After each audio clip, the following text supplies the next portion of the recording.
গত 10 এপ্রিল 2026 তারিখ শুক্রবার রাত 9টায় কোস্টগার্ড স্টেশন কক্সবাজার কর্তৃক কলাতলী বিচ সংলগ্ন সমুদ্র এলাকায় একটি বিশেষ অভিযান পরিচালনা করা হয়।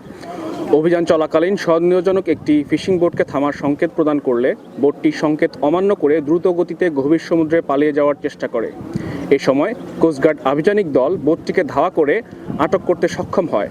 পরবর্তীতে বোটটিতে তল্লাশি চালিয়ে 2টি দেশীয় আগ্নেয়াস্ত্র, 2 রাউন্ড তাজা কার্তুজ, দেশীয় অস্ত্রসহ কুখ্যাত ডাকাত পারভেজ বাহিনীর 10 জন সক্রিয় সদস্যকে আটক করা হয় এবং ডাকাতদের কাছে জিম্মি থাকা বোটসহ 3 জন জেলেকে জীবিত উদ্ধার করা হয়। আপনারা সকলেই জানেন যে কক্সবাজার, সোনাদিয়া এবং মহেশখালী এই অঞ্চলটায় ডাকাতদের উপদ্রব অত্যন্ত বেশি। এই ব্যাপারে বাংলাদেশ কোস্টগার্ড সবসময় সক্রিয় রয়েছে। আমরা আমাদের গোয়েন্দা তৎপরতার মাধ্যমে এসব ডাকাতদের নির্মূল করার জন্য সবসময় সচেষ্ট থাকি। এরই প্রেক্ষিতে বাংলাদেশ কোস্টগার্ড আজকে সফলভাবে একটি অভিযান পরিচালনা করে 10 জন ডাকাত গ্রুপের একটি সক্রিয় সদস্যকে ধরতে সক্ষম হয়। জননিরাপত্তার লক্ষ্যে বাংলাদেশ কোস্টগার্ডের এ ধরনের অভিযান ভবিষ্যতেও চলমান থাকবে।